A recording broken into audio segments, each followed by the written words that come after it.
আমার খবর। গতকাল সিউড়ি ২ নম্বর ব্লকের অন্তর্গত সাঁইথিয়া বিধানসভার দমদমা পঞ্চায়েতের বাসরা গ্রামে দুই গোষ্ঠীর মধ্যে সংঘর্ষে উত্তপ্ত হয়ে ওঠে এলাকা। খবর পেয়ে সিউড়ি থানার পুলিশ ঘটনাস্থলে গিয়ে পরিস্থিতি নিয়ন্ত্রণে আনে এবং ধরপাকড় শুরু করে। সংঘর্ষে আহত 7 জনকে সিউড়ি সদর হাসপাতালে ভর্তি করা হয়।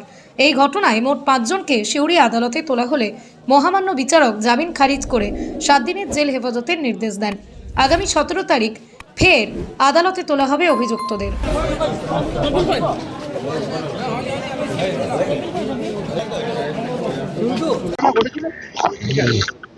গতকালকে মানে 2/2/2026 তারিখ রাত্রে 8:30টার সময় 2 নম্বর ব্লকের মানে সিউড়ি থানার অন্তর্গত 2 নম্বর ব্লকের বাসরা গ্রামে একটা ঘটনা ঘটে। যে ঘটনায় পুলিশ আজকে 5 জনকে অ্যারেস্ট করে চালান দিয়েছে এবং কোর্ট তাদের বেল পিটিশন হয়েছিল।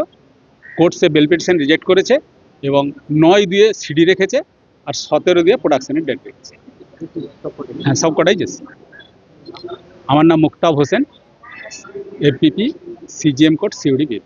জেলা স্বাস্থ্য পরিষেবায় নতুন দিনের সূচনা। এমআরআই, রেডিওস্কোপি, সিটি স্ক্যান পরিষেবা এবার শান্তিনিকেতন মেডিকেল কলেজ ও হাসপাতালে পাওয়া যাচ্ছে।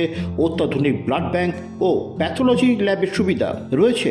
10 টাকায় ডাক্তার দেখানো এবং ওষুধে 62% পর্যন্ত ছাড়ের সুবিধা। তাই আর দেরি কেন? আজই আপনার প্রিয়জনের চিকিৎসার জন্য আসুন আন্তর্জাতিক পরিকাঠামো আর অত্যাধুনিক প্রযুক্তি নিয়ে গড়ে ওঠা শান্তিনিকেতন মেডিকেল কলেজ ও হাসপাতালে। দেখতে চোখ রাখুন আমাদের ফেসবুক ও ইউটিউব চ্যানেলে।